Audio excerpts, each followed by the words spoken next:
एक भोजपुरी ना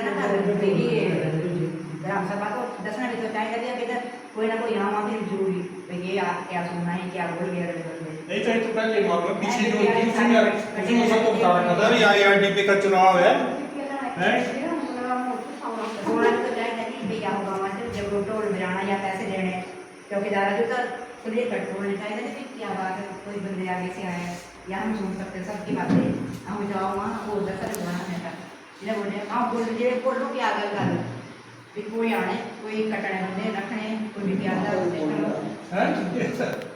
बोलना चाहिए नहीं किया मैं अभी हमारी प्रिंसिपल आए दिल्ली से तो आप लोगों के आगे ये कुछ अपना पक्ष रखेंगे तो आप लोग अपने गांव में जाके ना सबको बताना है भी जो ये बताएंगे इंट्रोडक्शन करेंगे इनसे और आपको सूचित करेंगे क्या क्या इनकी ये है तो सर यही है हमारे पास तो आज वो आप कर दो वो देखिए। सबसे पहले तो सभी लोगों को नमस्ते। मैं सुरेश सिंह प्रिंसिपल जेपीए समेत जो आपके पंचायत में ही आती है। ये पिछले 20-22 साल से चल रही है हमारी ITI। इसमें जो ITI चल रही है तो उसमें हो क्या रहा है कि हमारे आसपास ही वो सुविधाएं हैं, हमारे आसपास ही सुविधाएं हैं, पर हम क्या कर रहे हैं कि दूर जा रहे हैं। और आप जिस ग्रुप की बात कर रहे हैं, जैसे होता है कि जेपी ग्रुप है और जनरल ग्रुप है, अलग अलग ग्रुप है। ग्रुप में एक ही जो है चेयरमैन कई चीजें अलग अलग चलाते हैं। जैसे आप लोगों ने बिजली सबके घर में आ रहा है तो 13 हाइड्रो प्लांट मतलब बिजली जो पानी से बनता है हमारा वो हिमाचल में 13 है, जिसमें से 11 जेपी ने खुद बना के दिया, वो गवर्नमेंट को हैंड ओवर किया है। अभी आपका 12 वाला सीमेंट प्लांट था वो जो है खुद बनाया हुआ है।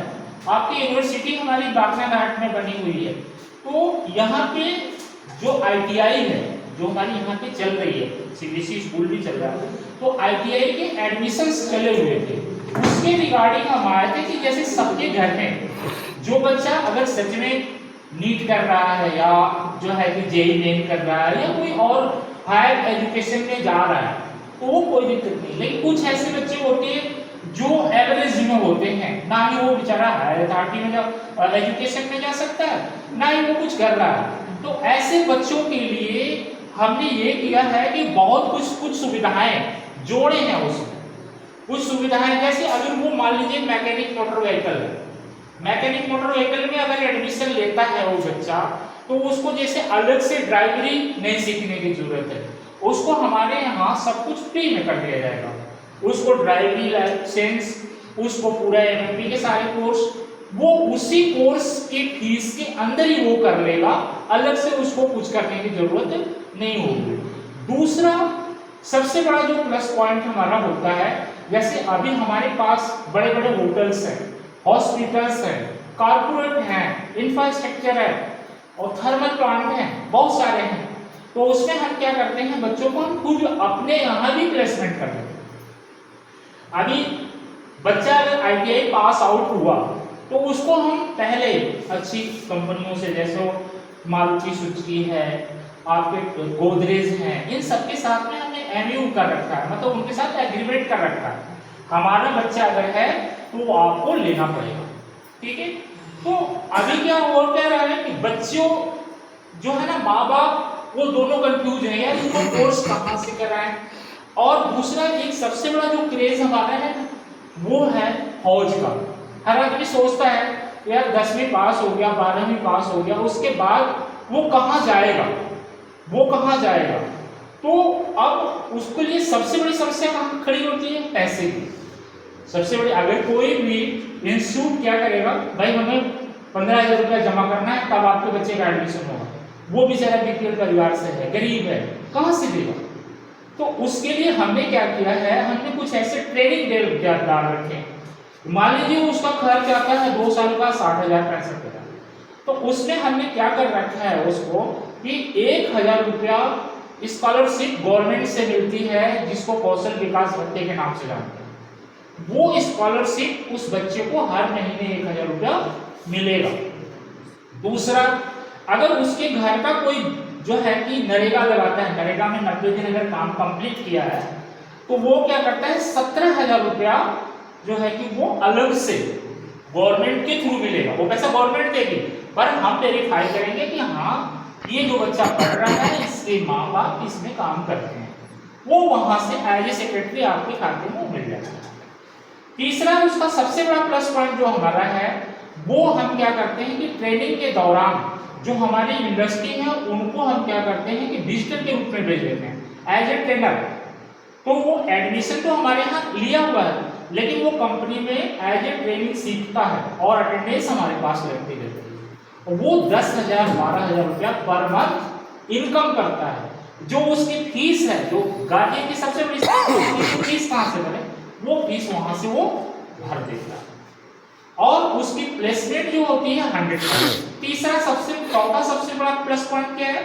चौथा सबसे बड़ा प्लस पॉइंट है कि अगर बच्चा फौज में जाना चाहता है, तो क्या होता है, हमारे यहाँ जो मैनेजर साहब है वो कर्नल रिटायर्ड है, कर्नल ऑलरेडी रिटायर्ड है।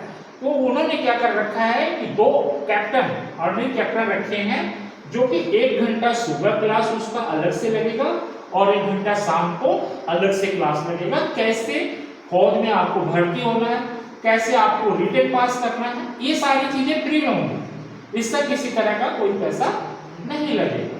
तो अभी हमें इसीलिए आए थे कि जो आसपास के लोग हैं और गांव में हैं, अभी एडमिशन चला हुआ था, तो इसलिए यहाँ पे हम लोग इसलिए आए थे कि अगर किसी तरह की समस्या है तो वो हम लोग यहाँ पे मिल करके सबको बताएं कि भाई ये चीजें हैं। कुछ लोगों को नहीं पता होता, ठीक है। दूसरा, और मैं बोल रहा हूँ, अगर आपका बच्चा चाहे वो 10वीं पास हो, चाहे वो 12वीं पास हो, चाहे वो ITI किया हुआ हो, चाहे नहीं किया हो, अगर वो बेरोजगार है तो आप मिलिए। 24 तारीख को हम खुद एक आपके प्रधान जी के साथ में मीटिंग रखे हैं अंदर।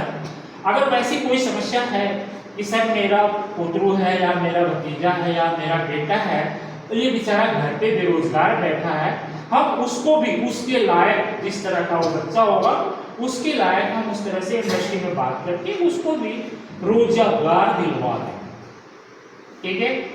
तो ये सारी चीजें जो है आपकी यहीं पे जो है आपके पास नहीं है, पंचायत में तो बहुत ज्यादा। अभी यहाँ से आप हमीरपुर जाएंगे, यहाँ से आप कहीं और जाएंगे तो बहुत सारे, आज तो किराया इतना महंगा हो गया कि किराया नहीं भरना मुश्किल हो गया है। और एक मिडिल क्लास फैमिली के लिए, मिडिल क्लास फैमिली मतलब सब एक मतलब आसानी से रोटी हम खा सकते हैं, मकान बना सकते हैं, इससे ज्यादा कुछ नहीं कर सकते। अगर हमें मान लीजिए 2 लाख की जरूरत होगी तो या तो हम किसी से हेल्प मांगेंगे या तो लोन लेंगे या तो किसी से, तभी हमारा काम होगा। तो जस्ट मिडिल क्लास फैमिली के लिए एक बहुत बड़ी समस्या जो है वो पैसे की होती है, और वो पैसे की समस्या हमने आपको बता दिया कि इस तरह से हम उसको डिवाइड करके सॉर्ट आउट कर देंगे, मतलब उसको आपका खत्म कर देंगे, ठीक है। 6 महीने इंडस्ट्री वाला वही 6 महीने तो बता दिया, ठीक है। अगर किसी तरह का कोई किसी को ऐसा है, आपका ही नहीं, आपके रिलेशन में, आपके रिश्तेदारी में अगर इस तरह का कोई लड़का बेरोजगार होगा तो हाँ, इनका बेटा था, इनके बेटे अभी बैठी हैं जो ज्योतिराम है, तो वो लड़का हमारे पास ट्रेनिंग कर रहा था और उसकी सिलेक्शन हो गया है। अभी उसका 28 को पेपर हो जाएगा, उसके बाद हम खुद ही भेज देंगे, ठीक है। तो यही हमारा कहना है। अब अगर आपको जरूरत होगी 24 तारीख